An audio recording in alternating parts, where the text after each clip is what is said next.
Hi, I'm Chris from CodeReviewVideos.com, and in this video we're continuing on with our untested wallpaper approach, this time adding in our little preview like we see on our list view, but we want to see that when we go into edit an existing image, we should see some sort of preview just under the choose file input. Fortunately, there's not a huge amount of code that we need to write to make this work. We're going to leverage some of the functionality that comes with Symfony's form component to make our lives easier. But in truth, the methods that I'm about to show you, you won't use that frequently, or at least I haven't done in the time that I've used Symfony. And if you're anything like me, you may shy away from using some of these less frequently used methods simply because you don't use them that often, so you're not really sure what they do or when is the right time to use them. Okay, so let's get back into our code. I've got the two files open that we're going to predominantly be working with. We've got fields.html.twig, which contains our custom file widget, and then our custom file type, which we've already created and have been working on throughout. Now from this form type, we're going to have access to the underlying data, which in our case is going to be a wallpaper. This data will ultimately get passed through.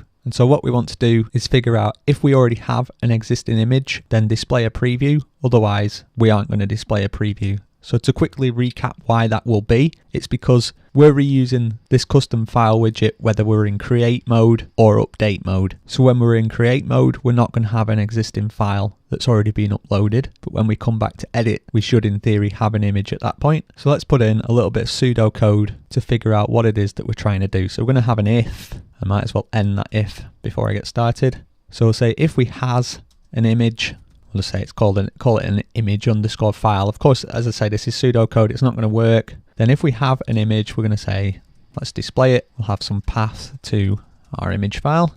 And then we'll give this some bootstrap classes of image, image responsive, image preview, and also thumbnail. Okay, we'll just close that one off.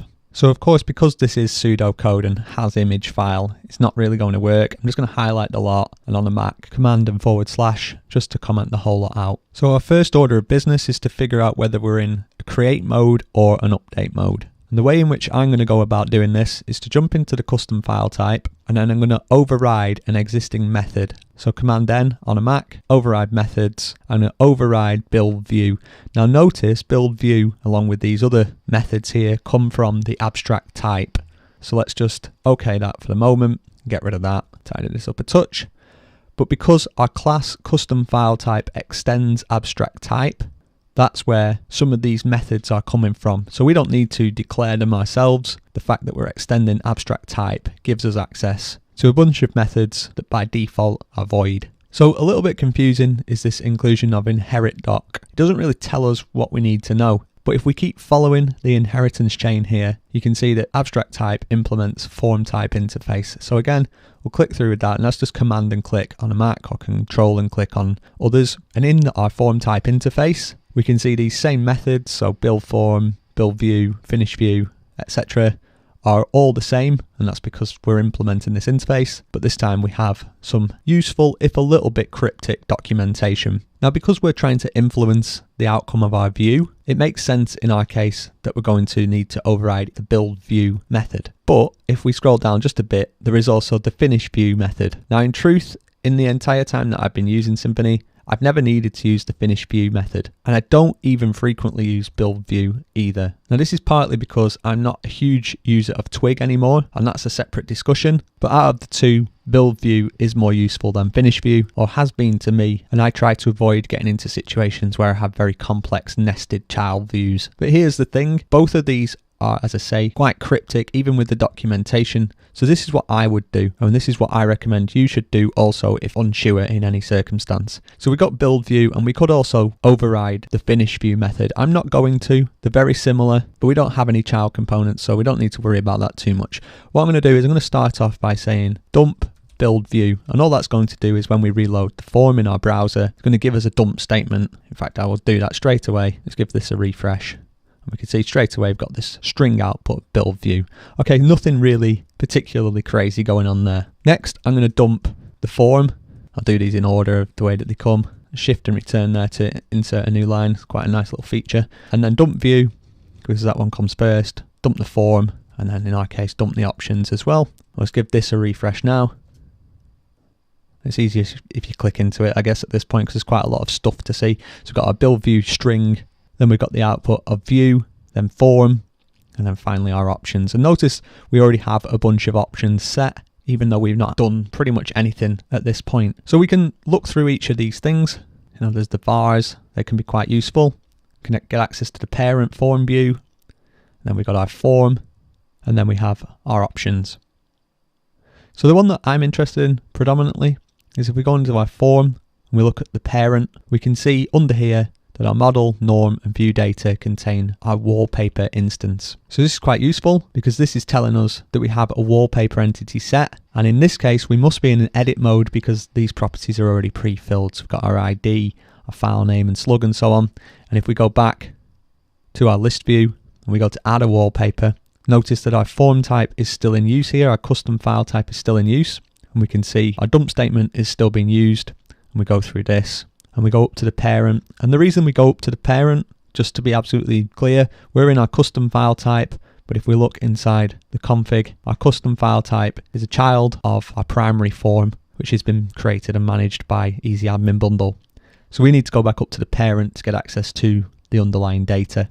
So again, up to the parent, we see our wallpaper, and this time all the properties are nulled. This is telling us that we're in create mode because none of the data already exists. So this is quite useful. We can go back into our form type. I'm going to get rid of these for the moment. And in our build view, we can get access to the entity, and we can say from the form, get the parent, and then simply get the data. So before I hit return here, you can see we've got get data, get extra data, get norm data and view data.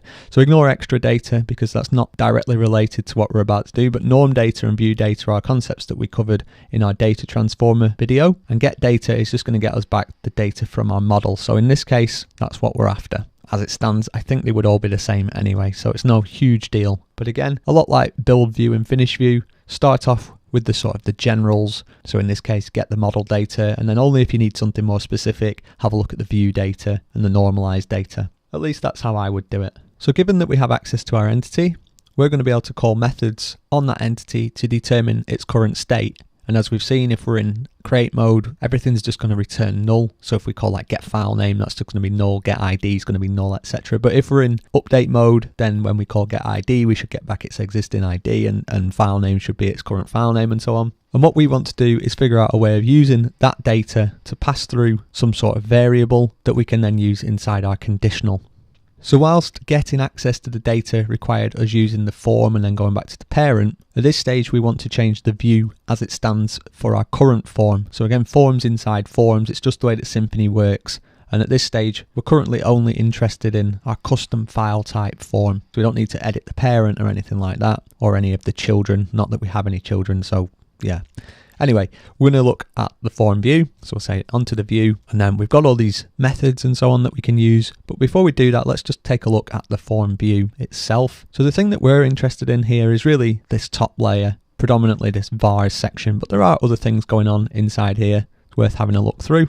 But as I say, predominantly we're interested in the vars section because we're going to set ourselves a variable, and then we're going to use that variable to check whether or not to display an image. Now, because this is a public property, and we don't have a getter and a setter for this, the syntax that we're about to use is a little bit strange, made even stranger because vars is an array. So if you've ever seen this before, then there's nothing new here, but if you haven't seen this sort of syntax before, it is a little bit strange the first time you see it. So we need to access this vars, and to do that, because it's a public property, it's very similar in how we access any other method, except we don't need brackets because it's not a method, it's just a property. And then because it's an array, we can set a key. So we'll just set a key, and then we'll just set it to Chris and save that off. And then we'll come back and we'll see if we can see it in our vars. So we have a look inside our form view vars. There's 24 elements in our vars array, but we don't see the one that we're after. And the reason that we don't see the one that we're after is because we've already dumped out the view, and then a little bit later on we've set a new key in there. So we'd need to move our dump statements down a touch and then repeat the process. And this time we will actually see 25 elements in that array. As you can see, you can see 25 elements, of which one should be a key set to Chris. So let's put this knowledge to some proper use. We'll just tidy this up a touch. So we say our entity. If we have an entity, then in this case, what we're going to do is we're going to set a view var, which we'll just call our file underscore URI. And then we need to set this to either a path to our image or to null. So we'll just say path for the moment. And we'll say if the entity, get the file name, In fact, it would be easier here if we add in a little bit of type hinting so that PHP Storm can figure out what we're trying to do. So our entity is going to be a wallpaper, and we'll say get file name is equal to null. Then our path is going to be null. Otherwise, path is going to be equal to /images concatenated with entity get the file name. Now there's nicer ways that we could do this particular process, but hard coding it for the moment is going to be good enough. And then rather than have this sort of nasty conditional thing going on here, I'm going to inline this. So we'll say entity get file name, and you might want to do it as a Yoda conditional. So if null is equal to entity get file name, then set our view var to null. Otherwise, we'll have this bit here, and then we can get rid of all of that horrible stuff there. That looks a little bit nicer to my eyes. Now that was the same logic, but this is just a ternary operator. Now because we've set a view variable here, we should also configure a default. So again, let's just drop down here, Command and N on a Mac, override a method. I'm going to override the configure options, and then I'm going to use the resolver to set some defaults. Just going to take an array, and the only option that I've got that I need to set a default for is file URI, of which I'm going to set this to be null by default. So worst case scenario, we always get a null. Okay, so once we've got our file URI variable set, which we should always have, we can use this inside our conditional in our Twig template, and we can say if the file URI is defined, which again it always should be, and file URI is not null, then we can just use file URI as our source. Quite straightforward. So let's see where that gets us. Get out of all of that. This at this stage should all still work, but of course we're in create mode, so nothing should be happening there. And then if we go into edit, then we get our wallpaper preview. So that's quite nice.